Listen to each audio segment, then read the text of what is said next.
Hello student, this is Pankaj Dhiman, faculty member of SBS Law College Shri Ganganagar. Today we are going to start our next topic of the Constitution Law of India, that is the constitutional safeguard provided to the civil servant under the Indian Constitution. तो Indian constitution के under जो भी civil service में जो employ होते हैं उनको क्या क्या सेफ गार्ड दे रखे हैं हमारे कॉन्स्टिट्यूशन ने, ये आपको यहाँ पे पढ़ने हैं। देखिए, हमारे जितने भी सिविल सर्वेंट होते हैं वो जनरली उनकी अपॉइंटमेंट जो है ये मानी जाती है कि प्रेसिडेंट के थ्रू होती है।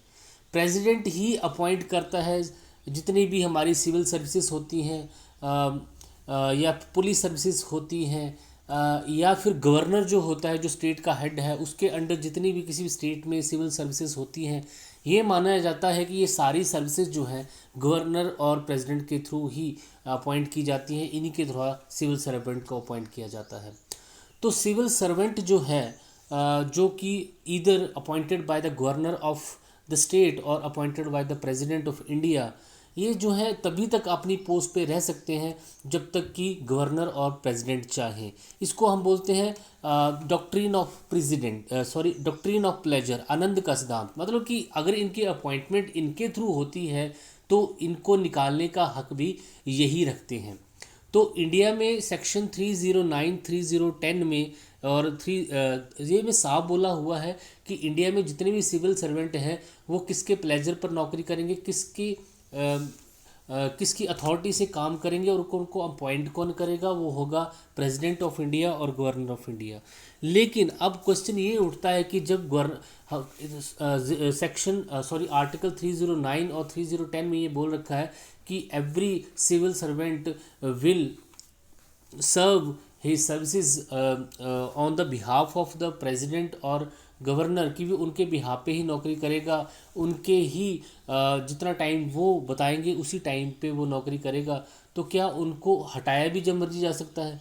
तो उनको क्या कुछ सेफ गार्ड भी वहाँ पे रखे हुए हैं? तो इंडियन कॉन्स्टिट्यूशन के आर्टिकल 3011 में कुछ सेफ गार्ड भी जो हैं हमारे सिविल सर्वेंट को दे रखे हैं। इन्हीं को हम यहाँ पे समझेंगे कि उनको अगर उनकी नौकरी से निकालना हो, डिसमिस करना हो, रिमूव करना हो या उनका रैंक डाउन करना हो, तो उस कंडीशन में उनको क्या क्या सेफ गार्ड है, कौन सा प्रोसीजर वहाँ पे फॉलो किया जाएगा, और कॉन्स्टिट्यूशन ऑफ इंडिया के प्रोविज़न को फॉलो करके ही उसको हटाया या निकाला जा सकता है। इन्हीं को हम यहाँ पे डिस्कस करेंगे। तो देखिए, आप यहाँ पे पढ़ेंगे according to the article 310 the public servant of the state act during the doctrine of pleasure of the president of governor. जितने भी पब्लिक सर्वेंट होते हैं किसी भी स्टेट में या सेंटर में, वो कब तक अपना एक्ट करते हैं, कब तक वो सर्विस देते हैं? Pleasure of the president of governor, जिसको आनंद का सिद्धांत भी बोला जाता है।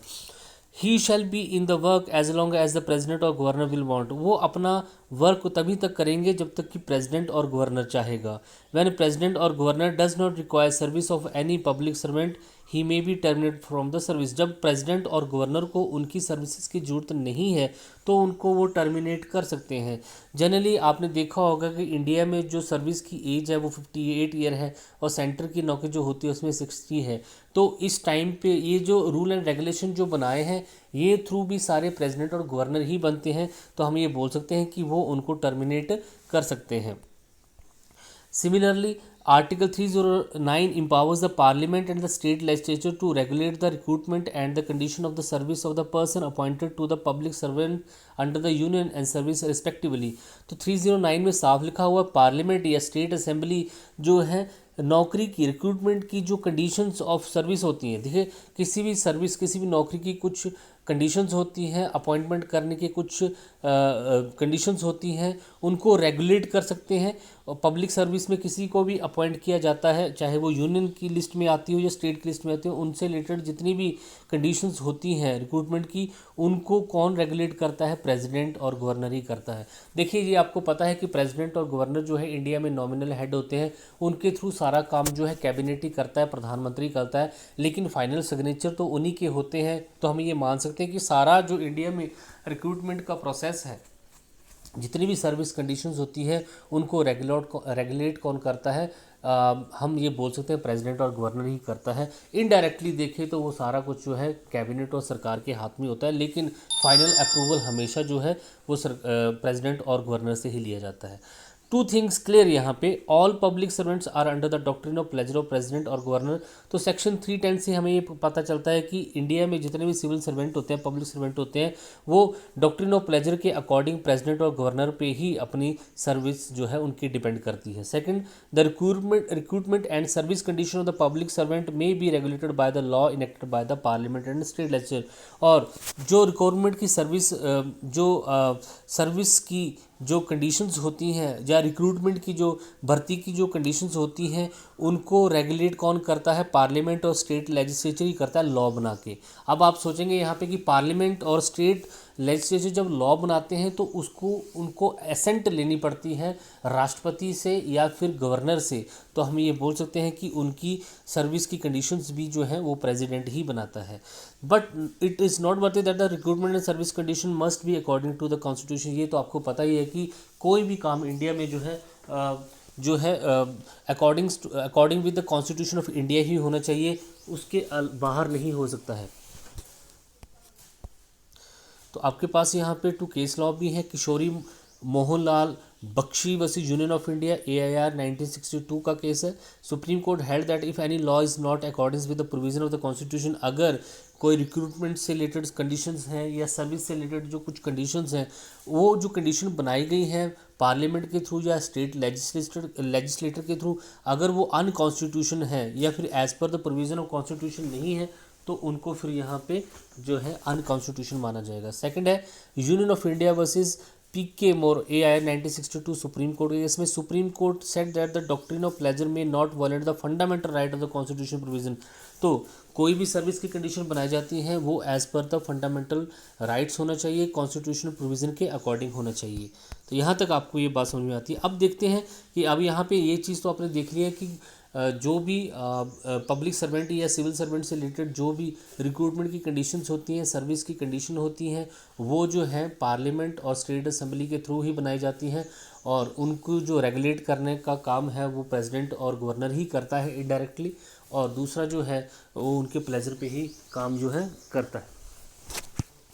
अब यहाँ पे आपके पास नेक्स्ट क्वेश्चन है कि सेफ गार्ड क्या क्या प्रोवाइडेड है। तो एक तरफ तो सेक्शन 3010 और 309 में जो है प्लेजर ऑफ द प्रेसिडेंट और गवर्नर को बताया गया है कि उनके रहमो करम पे ही वो जॉब नौकरी करेंगे, लेकिन कुछ सेफ गार्ड्स भी यहाँ पे प्रोवाइड करवाए गए हैं। The article 311 provide certain safeguards to the civil servant. No person holding a civil post under the union और the state shall be dismissed और moved by the authority subordinate to that by which he was appointed. तो section 311 के according civil servant को ये सबसे बड़ा defence दिया गया है कि सिविल सर्वेंट को या तो वो सेंटर में नौकरी करता हो या वो स्टेट में नौकरी करता हो, उसको डिसमिस नहीं किया जा सकता, रिमूव नहीं किया जा सकता ऐसी अथॉरिटी जो कि उससे सबऑर्डिनेट हो, जिसको उसने अपॉइंट किया है। तो अपॉइंटमेंट अथॉरिटी जो है उससे सबऑर्डिनेट अथॉरिटी जो है उसको डिसमिस रिमूव नहीं कर सकती है। मान लीजिए कि किसी भी सर्विस में SP ने इंस्पेक्टर जनरल ऑफ पुलिस ने किसी SP को अपॉइंट किया है, तो deputy inspector general of police जो है SP को रिमूव नहीं कर सकता, क्योंकि वो उसकी सबऑर्डिनेट अथॉरिटी है। तो उसको रिमूव करने के लिए इक्विवेलेंट या उससे अथॉरिटी बड़ी होनी चाहिए। A person shall be dismissed or removed or reduced in rank except after an inquiry in which he has been informed of the charge against him and given a reasonable opportunity of being heard in the respect of those charges। तो जिस person को dismiss किया जा रहा है या किया जाना है या रिमूव किया जाना है या उसका रैंक जो है डाउन किया जाना है, तो उसको तभी उसके रैंक से रिमूव किया जाएगा या उसका रैंक जो है रिड्यूस किया जाएगा या उसको डिसमिस्ड और रिमूव किया जाएगा जब पहले उस पर इंक्वायरी होगी, और इंक्वायरी के अंडर उस पर क्या क्या चार्ज लगे हैं वो उसको बताने होंगे, और उसको अपनी बात रखने का मौका, given reasonable opportunity of being heard, उसको अपनी बात रखने का पूरा मौका मिलेगा। तो ये बहुत इंपॉर्टेंट सेफ गार्ड यहाँ पे जो है प्रोवाइड करवाए गए हैं। तो फर्स्ट सेफ गार्ड आपको यहाँ पे ये मिला कि कोई भी सिविल पोस्ट जो है, सिविल पोस्ट पे कोई पर्सन होल्ड कर रहा है तो उसको कोई सब ऑर्डिनेट अथॉरिटी उसको जो है रिमूव या डिसमिस नहीं कर सकती है।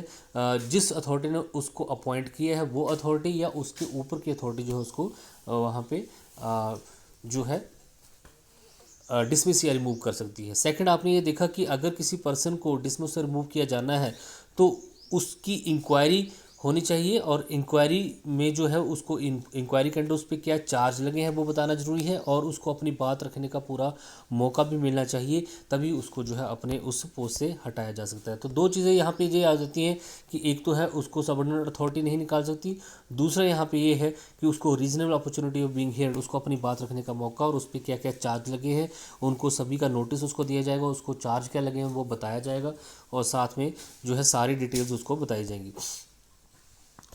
अच्छा, यहाँ पे कुछ केस हैं। Fateh Singh versus state of Rajasthan. Rajasthan high court held the civil servant is required to be provided with the reasonable opportunity and be according to the principle of natural justice. तो यहाँ पे राजस्थान हाई कोर्ट ने क्लियर बोला है कि कोई भी सिविल सर्वेंट जो है अगर उसको उसकी पोस्ट से निकालना है तो उसको अपनी बात रखने का मौका एटलीस्ट देना ही पड़ेगा, प्रिंसिपल ऑफ नेचुरल जस्टिस। देखिए, प्रिंसिपल ऑफ नेचुरल जस्टिस क्या होता है ये आपको समझना जरूरी है। जो हमारे प्राकृतिक न्याय के सिद्धांत जो होते हैं बहुत इंपॉर्टेंट है। ये कोई भी कोर्ट या क्वाजी जुडिशियल कोर्ट ट्रिब्यूनल जो है इसको यूज़ करती है कि हर किसी पर्सन को अपनी बात रखने का मौका मिलेगा, ठीक है, और जब कोई भी कार्रवाई की जा रही है तो उसके साथ कोई पक्षपात नहीं होगा, और जो डिसीजन है ऑन द बेसिस ऑफ जो है रीजनेबल ग्राउंड दिया जाएगा, उसको अपनी बात रखने को का मौका दिया जाएगा, उसको अपने आप को डिफेंड करने का मौका दिया जाएगा, जो भी चार्जेस उस पर लगे हैं उनको जो है उसको बताया जाएगा, उसको सुनाया जाएगा, तभी ये पॉसिबल है। तो प्रिंसिपल ऑफ नेचुरल जस्टिस जो है गवर्नमेंट जॉब के मैटर में भी जो है प्रोवाइड करवानी ही होगी किसी भी डिपार्टमेंट को या किसी भी कोर्ट को। Khemchand versus union of India AR 1958 supreme court, it was said that the affordable reasonable opportunity means, तो रीजनेबल अपॉर्चुनिटी का मतलब यहाँ पे ये है कि उसको चार्ज बताए जाएँ, इंक्वायरी चार्जेस बताए जाएँ, इंक्वायरी मस्ट भी प्रॉपर हो, विदाउट बायस हो, बिना किसी पक्षपात के हो, और उसको अपने आप को डिफेंड करने का मौका भी वहाँ पे मिले। तो अब थोड़े से एक्सेप्शंस यहाँ पे देख लेते हैं कि क्या क्या एक्सेप्शन का मतलब कि प्रिंसिपल ऑफ नेचुरल जस्टिस के कुछ अपवाद भी हैं। इट मीन्स कि कुछ सर्टन कंडीशंस में जो है गवर्नमेंट एम्प्लॉय को, सिविल एम्प्लॉय को या पब्लिक एम्प्लॉय को जो है कुछ जो है यहाँ पे जो है ये जो सेफ गार्ड हैं ये प्रोवाइड नहीं किए जाएंगे। वो कौन कौन से ग्राउंड्स हैं यहाँ पे देख लेते हैं। Where a person is dismiss और रिमूव्ड और reduced in rank on the ground of misconduct which led to the conviction of the criminal charges. तो अगर उस पर कोई क्रिमिनल चार्जेस लगे हैं या उसकी कन्विक्शन जो है किसी क्रिमिनल मैटर में हुई है, तो वहाँ पे डिपार्टमेंट जो है उसको जो निकाल रहा है किसी तरीके का उसको जो है वहाँ पे principal of natural justice provide नहीं कराएगा, अपनी बात रखने का मौका भी नहीं देगा, उसको अपने आप डिफेंड करने का मौका भी नहीं मिलेगा, क्योंकि उस पर जो है चार्ज जो लगे हैं वो क्रिमिनल चार्जेस लगे हैं। Second, where it is impracticable to give a civil servant an opportunity to defend himself. जहाँ पे इम्प्रैक्टिबल हो जाए, मतलब ज़रूरी नहीं है, जो केस जो है वो क्लियर है, सामने दिख रहा है, डिफेंस इतना मजबूत है या फिर इतनी ज़्यादा सॉलिड एविडेंस वहाँ पे है, तो जहाँ पे इन पार्टिकेबल हो जाए तो उस कंडीशन में भी जो है इंक्वायरी कराने की जरूरत भी नहीं है, और उसको जो है अपनी बात रखने का मौका देना भी जरूरी नहीं है। Inquiry not in the interest of the security of the state. और तीसरा सबसे इंपॉर्टेंट बात कि अगर उस इंक्वायरी से, उसको अपनी बात रखने से अगर देश की सुरक्षा को खतरा उत्पन्न होता है, देखिए देश की सुरक्षा फर्स्ट है, security of the nation and unity and integrity of the nation जो है फर्स्ट है, और इस कंडीशन में भी जो है किसी भी एम्प्लॉय को जो है कोई भी सेफ गार्ड वहाँ पे अवेलेबल नहीं होगा, ये आपने ध्यान में रखना है। The union of India, Tulsi Ram Patel supreme court accepted these exceptions. तो सुप्रीम कोर्ट ने भी इन एक्सेप्शंस को एक्सेप्ट किया है और बोला है कि इन कंडीशन में regional opportunity shall not be required in emergency situation. तो एमरजेंसी सिचुएशन है, देश की सुरक्षा को खतरा हो सकता है, तो इस कंडीशन में किसी भी एम्प्लॉय को जो है वहाँ पे ये जो सेफ गार्ड प्रोवाइड नहीं होंगे। तो एक तो क्रिमिनल केसेस में जहाँ पे इम्पार्टिकेबल हो जाए, जो है इंक्वायरी करना जो है बहुत मुश्किल हो जाए, वो पॉसिबल ही नहीं है, या फिर देश की सुरक्षा की बात वहाँ पे हो, तो उस कंडीशन में जो है ये जो है सेफ गार्ड जो है अवेलेबल नहीं है। और in the case of Uttar Pradesh state textile corporation limited versus Suresh Kumar AR 2011 supreme court, it has been propounded by the supreme court that for allowing salary for the previous period for the civil servant under the article 311 following two aspects should be considered। तो अगर कोई भी employ जो है किसी matter में जो है उस पर चार्ज लगे हुए हैं, उस पर जो इंक्वायरी चल रही है, तो जो उसकी जो सैलरी बनती है क्या वो मिलेंगी। तो इस चीज़ पे सेक्शन आर्टिकल 311 जो बोलता है कि दो चीज़ें ध्यान में रखी जाएंगी, conduct of the civil servant, उसका पहले का कंडक्ट कैसा रहा है, दूसरा उसकी इकॉनमी कंडीशन क्या है, उसके बेसिस पे उसकी जो सैलरी है वो प्रीवियस सैलरी जो है प्रीवियस पीरियड में जो सैलरी है वो मिल सकती है। तो इस तरीके से आपने यहाँ पे देखा कि सेक्शन आर्टिकल 10 और 9 और 311 जो है बहुत ही इंपॉर्टेंट है इंडियन कॉन्स्टिट्यूशन में। ये सारे गवर्नमेंट एम्प्लॉयज़ से रिलेटेड है, सिविल सर्विस में जो भी हैं।